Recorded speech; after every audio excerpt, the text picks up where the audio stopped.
Hey there, you're listening to the Architecture Anonymous podcast. This is a podcast about the people who shape the built environment.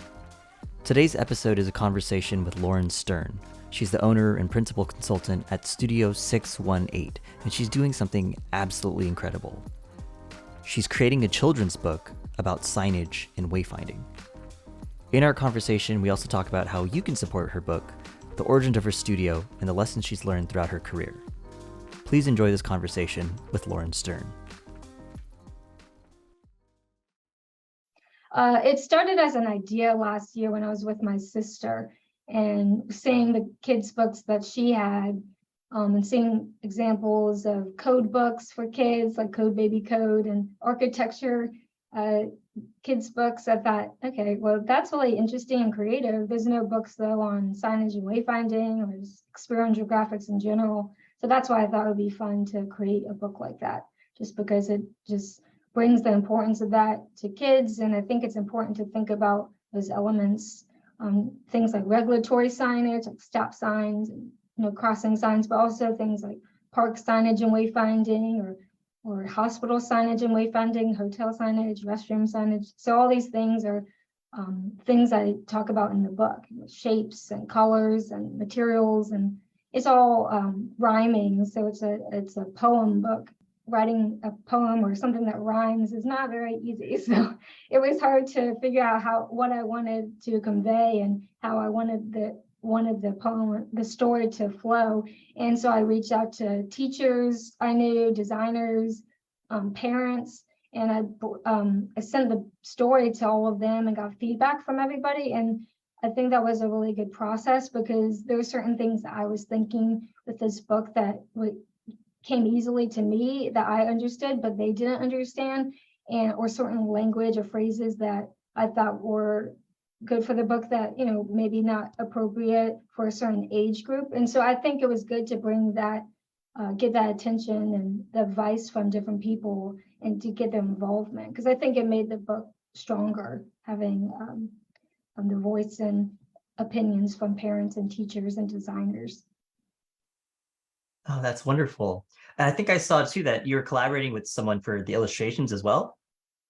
Yes, so I decided to reach out to someone to help me with the illustrations. So James Bevelander, who lives in Australia, is my illustrator for this book. And I found him by just being connected for about a year now on LinkedIn. And he's just a great designer. He's really creative. He always has fun, quirky posts. And I was just attracted to his work because he always has something fun and funny to talk about with graphic design and just cute little drawings. And he was really creative and had a good online presence. And so actually the way I connected with him is I just reached out after a while and asked him about hashtags and how he phrases and creates his posts. And we had a conversation and decided to do a skills share where he talked about what he does with posts and just what he does in general as a graphic designer there.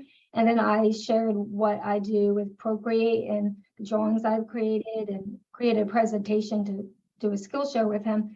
And then a couple months later, we decided to do a collaboration for fun. And it was a spoof on the Fast and the Furious. So it's called The Slow and the Meek. And I drew a snail and he drew a turtle. And then we superimposed them on a photograph. And it was just something fun to do together. And, it wasn't like a project that was paid for or anything. It was just a fun, free thing we decided to collaborate on. So then several months later, when I was thinking about this book and trying to figure out who I wanted it to be the illustrator for it, I reached out to him. And it's been definitely a challenging process just because he lives all the way on the other side of the world in Australia. So it's a 14-hour time difference. So when we have our weekly Google Meet meetings, it's Monday evening my time and Tuesday morning his time. So we use Miro a lot when we talk about the book. We do a lot of storyboarding on there, and that's how I was showing him look and feel and styles, and created mood boards for the characters and landed on the character, which is a little girl and her dog, which is supposed to be me and my dog Dewey. And then we started storyboarding the rest of the book, and he created an example spread for me to showcase to people. And he, is really creative, and I really I liked his style a lot. But also one thing he added to the book, I think, was the idea to personify all the signage characters. So on my example spread I have on our signs have much to say website, there's a stop sign with his hands out with a little smiley face. And I think it's cute. It just really it makes the book a little more lighthearted and brings it down more to a kid's level. And also, I don't have kids, but he has kids, and he's on the other side of the world. So and he's strictly focused on graphic design versus on signage and wayfinding and experiential graphics. So it's kind of nice to have a different perspective, especially someone on the other side of the world to bounce ideas off of. And it's just been a fun process, especially not ever meeting in person and just doing everything virtually. I think, if we can make this book work being on opposite sides of the world in 14-hour time difference, then I think anyone can work successfully together. Yeah. How far along is the book? Right now, we're doing storyboards, and so all the lines have been written.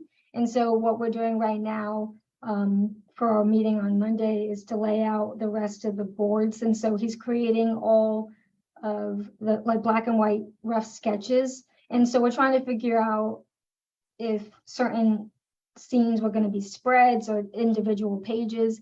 And so that's been a challenge to figure out what deserves a spread and what doesn't. And also some of the things have been challenging where you have a line that you want to express with the story, but then you're trying to figure out what that scene is. And I keep wanting to get in the details, and we're trying to, peel it back a little bit and just land on, what this is going to be about, and then focus on the details. So that's been, a fun creative process, but it's been challenging. But so going into this meeting, we're going to land on the rest of the storyboards and figure out what will be spreads and what will be individual illustrations. And then once we nail that down, he's going to start doing colored illustrations for a couple pages at a time. And what is nice about that is, as I try to get sponsors for the book, we can pair that with each illustration. So for example, one of the sponsors of the book is Tech Painting, and they were my first sponsor, which I really appreciated. And I showed them the example spread that was on our website, and that spread is showing the little girl and her dog riding a bike, and they stop at a stop sign, go into this ice cream shop, and there's this character who's painting one of the letters on the ice cream storefront sign. And I thought that was a perfect example of how to marry that sponsor with that illustration, because Tech Painting is a painting company. So I thought that was a great way to bring those two together. So as much as I can, I'm trying to pair companies that reach out about being sponsors to certain pages or scenes or subject matters that align most with the company. Yeah, that's a really thoughtful way. And you mentioned that you're doing this all self-published too, and you're looking for sponsors. Can you tell me a little bit more about what kind of sponsorship you're looking for and type of people you're hoping to get for this? Yes, so right now I have a list. I'm trying to get up to 100 sponsors within the signage and graphics industry, whether you're a residential or commercial developer, a design firm, a small business, just a sole designer, as well as signage fabrication companies. And I want to bring all those people together to bring into this book, because this book's all about signage and wayfinding. It's a multidisciplinary field. So I thought it was a good way to bring in those sponsors and bring attention to everybody. I got the idea for sponsoring a book that way from a creative named Jason Zook, who created a book called Creativity for Sale. And it was all sponsored by individuals, and each page at the bottom has a link to everybody's business. And I thought that was really cool how he published a book with the involvement of the community. So that gave me the idea to have the book sponsored in that way. And I thought it was just a good way to bring people into the mix and to promote everybody. And since we all work together, I thought it was a great way to make it a collaborative space and to work all together to make this book and get this book into as many hands as possible. And so the 3 different sponsorship tiers are the supporter tier, which is limited to 70 people. and that sponsored tier would get your business name and website on the website as well as in the back of the book, and then your company gets a free book. And then, so that tier is for $150. And then the middle tier is a contributor tier, and that's limited to 29 companies. And they also get their name and website in the back of the book as well as on the website. But the difference with those two tiers is they get their logo artfully placed within a scene, like the tech painting scene I was talking about. And they also get 2 free books sent to whoever they want. And then the top tier, and that tier is for $500. And then the top tier is limited to 1 person, and that's the advocate tier, and it's for $1,500. And they get all the things I mentioned earlier, but they also get a two-page spread in the back of the book talking about the company and what they're all about, showing their logo and up to 3 images of their choosing. That will also be a separate page in the book and on the website. So they'll have a separate section on the website, as well as they get the logo in the book intentionally, and they get 4 books. So, and to be sent to anyone of their choosing. Like I said, this is a multidisciplinary group, and I think it's important to showcase everybody, because you could be a parent reading this book to your kid and be a dentist, and you might think, oh, well, actually I need a new sign for my office, and you see a list of all these companies in the back of the book or on the website, and you might contact them later. And I think that's a great way to promote yourself. And also, if you're in the field and you have a child who asks, what do you do every day? You can show this book to your kids and say, this is what I do. And I think that's a fun way to bring the field to kids and help them learn all about the book and just the field itself, and gain that appreciation on signage and wayfinding and how important it is in your life, and just add some fun to it and a little bit of youthful vibes to the field. Yeah. So in addition to writing a book, you also run your own design studio, correct? Yes. What's the name of the studio? So my studio is Studio 618, and it's based in Charlotte, North Carolina. And I started it last June, on June 18th. And it's been a great journey. I've worked with a variety of clients, from residential and commercial developers to signage fabrication companies, design firms, small businesses, marketing agencies. And so it's been a great experience working with that variety of type of clients on so many different projects, from something small like Photoshop edit to something to a logo design, all the way to a multifamily signage package and wayfinding analysis, to coming up with a brand and name and wayfinding design for a business park, or artful graphics for a workplace, and parking garage graphics. So it's been a good experience working on that kind of work, because every project's different and the size and scope of every project varies. And I really enjoy working on projects that are all over the country. So I've worked on over 45 projects with 14 clients across 11 states and DC and 27 cities since the founding, which is almost 15 months ago. So it's been a really great experience. The momentum has grown more and more every month, and every week is different from each other. And I think that's been really fun and rewarding, really having that one-on-one experience with the clients, and just each project win is just really rewarding because it goes straight back into the business, and I get to be involved in all the processes, from writing a proposal to the design meetings to creating the projects and concepts themselves to fabrication and implementation. So it's been fun to see that process and see the business evolve over the past year and couple months. Yeah. What was the reason you decided to start your own studio?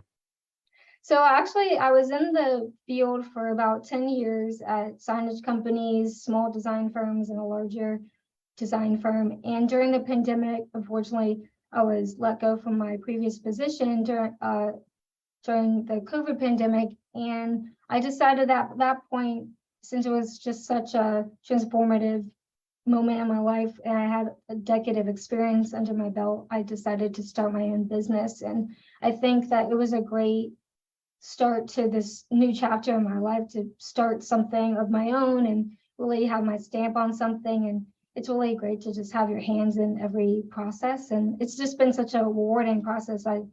I'm really grateful for my time that I had at those companies the past 10 years, having that signage experience, the production side of it and design, as well as being at a smaller company where you get to be more hands-on with everything, and then at a larger creative company that was multidisciplinary, which was a great experience as well, that taught me all about storytelling and design strategy. So all that experience of those companies were just invaluable. And I think that it's just another chapter in my career. And I don't think I could ever go back to a corporate company. I really enjoy having all the control over what is being done on a day-to-day basis. And it's just so rewarding, getting the projects and winning them and just having your hands in everything and seeing them installed. One of my projects was just installed a couple of weeks ago in DC. So that was just such a fun experience to go there and be part of the ribbon cutting and to see it in person.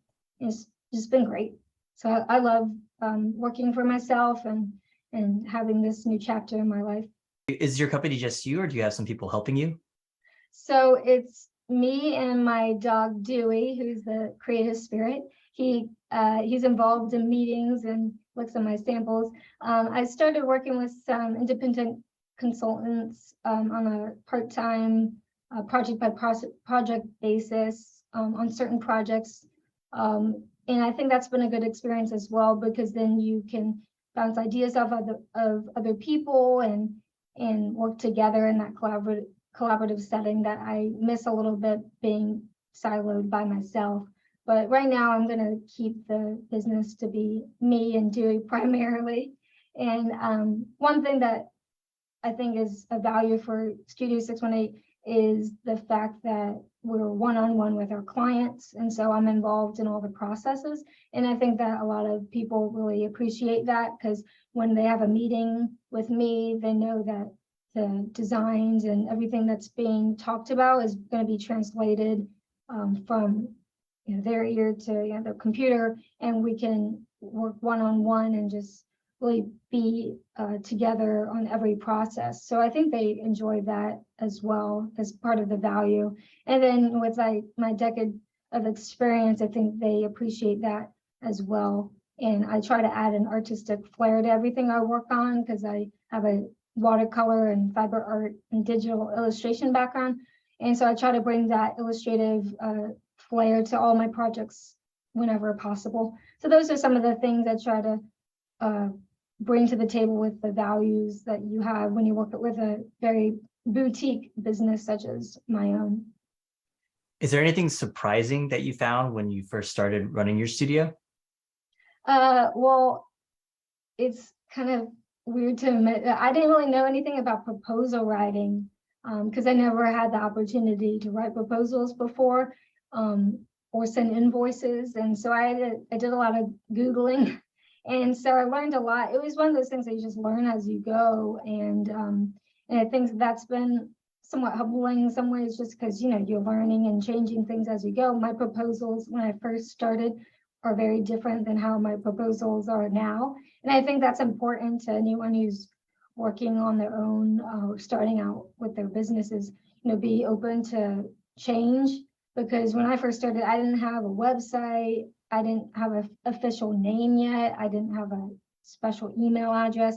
And so, those things changed and were adapted over time. And I think if you're interested in jumping into something like that, you just have to start doing it and just adapt over time and make changes. I think every proposal can change over time when you have a project that goes a certain way and you learn something and that wasn't written in your proposal that you want to add later. You just make those changes to the next proposal and learn from what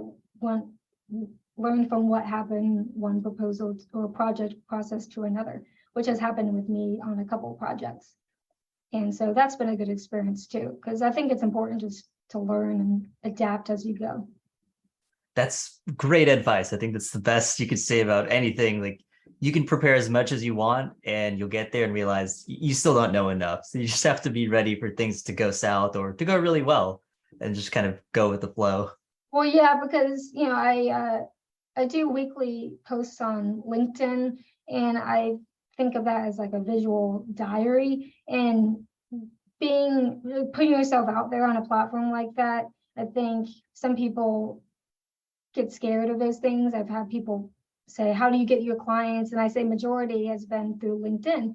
And they say, what are you doing? And I talk about what I do all the time with my posts and reaching out to people. And they always say, oh, I can't do that. I don't want to sound silly. And I think it's just going back to some of those things with the proposal, with the kids book on signage and wayfinding. I think it's important just, kind of let that fear go and just move forward. And, if you don't start something, it's never going to happen. So I think, the worst thing that happens, someone says no, and you get rejected. But it's not that big of a deal. I think just keep moving forward and learning from things. And if you don't try, you never know if the things you're working on will succeed. So I think it's just a process. Yeah. What have you found to work on LinkedIn? What kind of content are you sharing? So the projects I show on LinkedIn, which I started posting regularly every week on LinkedIn from last June to now, on my personal page. And then I started a business page back in February when my business became an official LLC. So that was when I officially made a business page for my business. And so the things I post on my personal page are my artwork. So I do digital illustration on Procreate. I do watercolor and fiber art. So I show those things because that's all part of the creative design process. And I like to show those pieces and examples of my work in that way. But then I also show past projects at my other companies I worked at. And then I also show current projects and talk about other things I'm interested in, like the design shoe group I work on, or my children's book on signage and wayfinding. So I like to show those things every week. A couple weeks ago, I actually did a post talking about a quote from the movie and book Dune.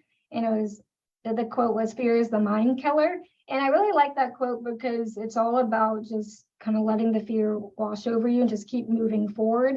And I did a post all about that. And I also recently did a post about just interacting with different people on LinkedIn over the past year. I've talked to people all over the world who are independent designers who have their own small businesses. And we've had chats talking about what we do and getting advice. And so I talked about that as a post. So I could treat it as a visual diary. And I think it's been a great experience to show that work. And then on my business page, I show all the work from from Studio 618, and I really try to show the process. So behind the scenes, where you show a drawing or design that maybe didn't happen, or just options that maybe happen and or were changed down the line, or just behind the scenes photos from a fabrication shop. So I really think it's important to show that design process because a lot of people just show the pretty pictures in the end. So I think it's nice to see the process behind a project.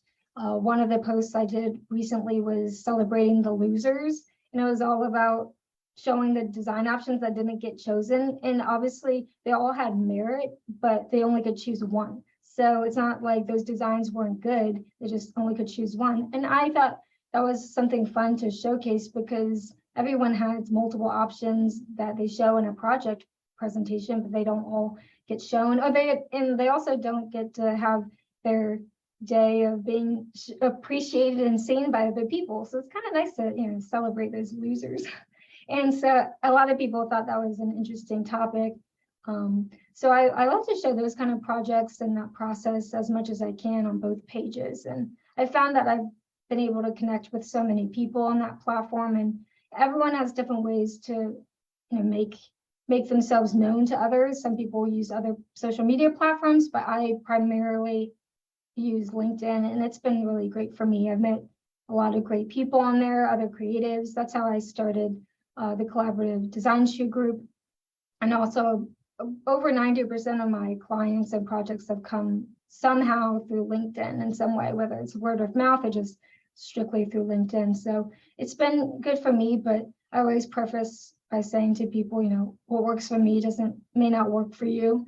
And, you have to put the time in. I spend every week, I work on what I want to say or show, and I think about it throughout the week. And I have about a list probably a year worth of stuff I can talk about. And I try to think of how I can have that buffer with a project. Can I just show this section of a project or this process or something else from a project, and how many posts I can get out of it? So one of my projects in DC, I've got probably 15 posts out of that, just one project, and not even including the finished photos, which are, the project is being installed right now. So then there's probably another 4 or 5 posts out of that. And so that just gives more buffer into the process of posting. So that's what works for me. But again, that doesn't work for everybody. And I don't want people to think that, you have to do something a certain way to find,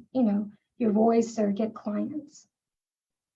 Yeah. Oh my gosh. I feel like we're gonna have to do another podcast where you share a masterclass on your tactics for winning on LinkedIn. That's amazing.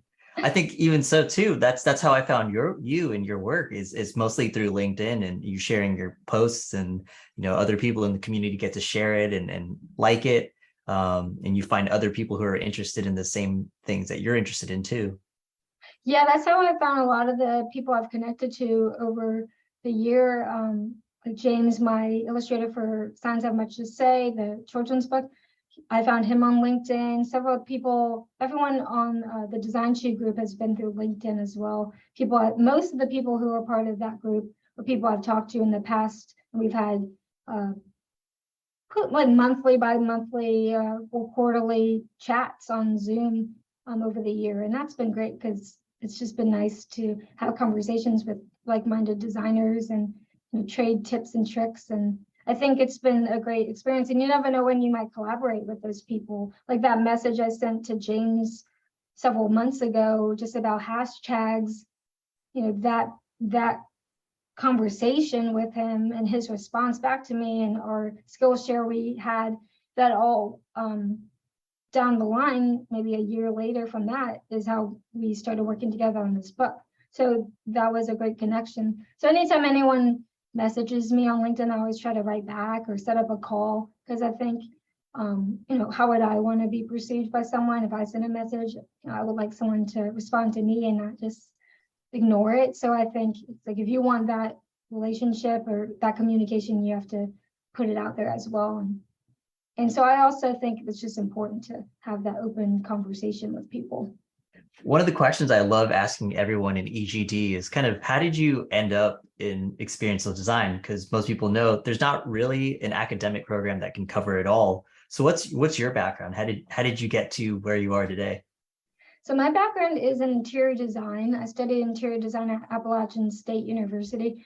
And from there, I learned about exhibit design in my senior year of college. And I like the idea of storytelling, and that's what drew me to exhibit design. So straight from my program at Appalachian State, I decided to go to pursue a master's in exhibit design at the Corcoran College of Art and Design in Washington, D.C. And I learned from there all about experiential graphics and storytelling and just all that comes with that. And my first position out of school was at a signage fabrication company as an environmental graphic designer. And I learned all about production and signage and design from there. And I didn't have any experience in the signage and graphics field before that. And I think it was a great stepping stone from there to learn more and more as my career progressed. So I was at my first position at a signage fabrication company for almost 2 years. And then I went to another small fabrication company for about a year. And then after that, I really wanted to be at a smaller focused design company that really focused just on design. So I was at a very boutique experiential graphic firm in Alexandria, Virginia. And I was there for about 4 years. And I really loved that experience because it was really hands-on. And I really learned all about just the process and really got to be part of every single project from start to finish. And I thought that was a great experience. I got to work on custom signage projects and different experiential graphic design projects with a variety of clients.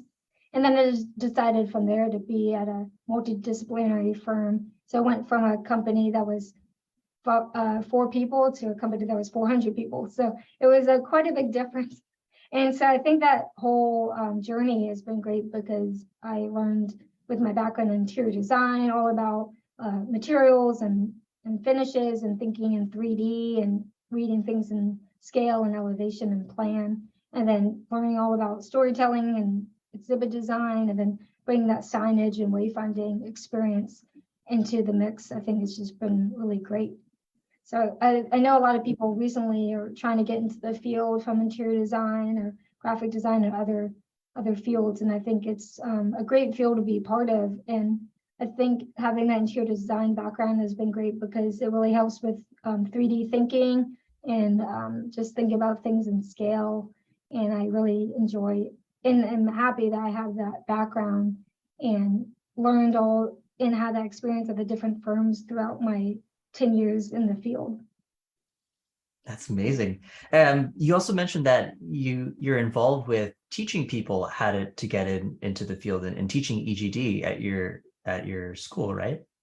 Yeah, so my college I went to is Appalachian State University, and so I really enjoy being part of that community and helping out whenever possible. So last year I led a presentation called Connecting People to Place, the Art of Experiential Graphic Design.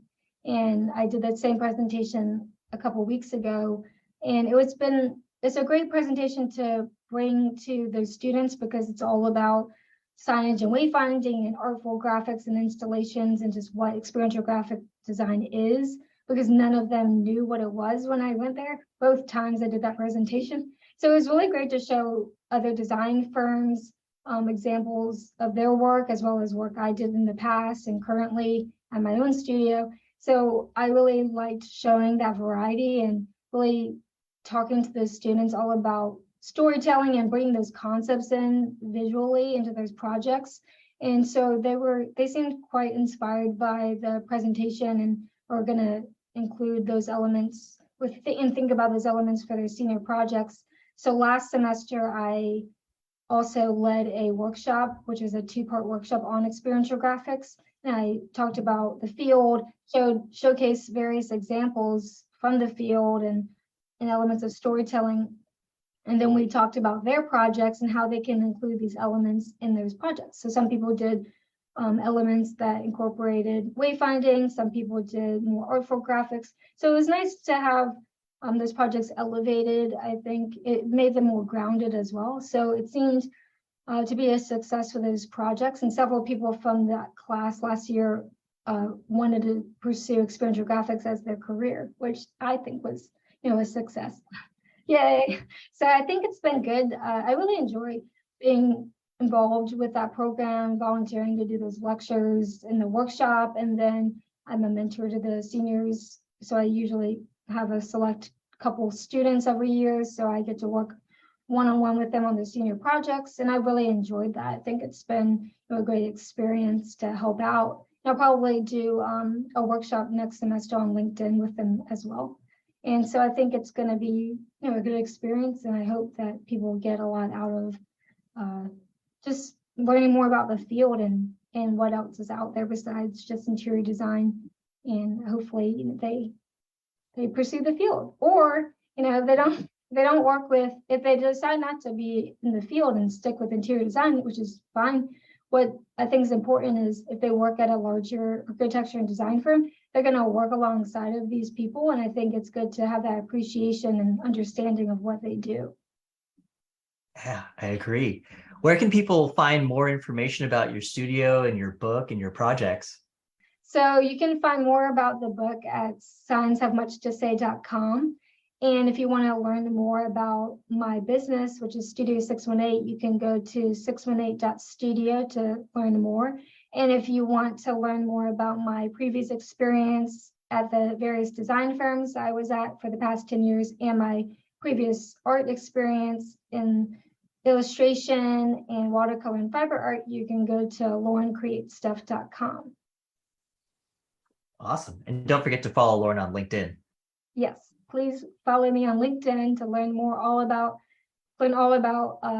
what I've been working on, and also follow Studio 618 on LinkedIn to see all the projects we've been working on and the design process that we really try to showcase on that page. Thank you so much for listening. If you enjoyed this episode, please share it with a friend. Visit archanon.com and check out the show notes for links and information that was talked about throughout the episode. Special thanks to Lauren for sharing this conversation with me. You can find out more information about her book on signshavemuchtosay.com and follow her work at 618.studio.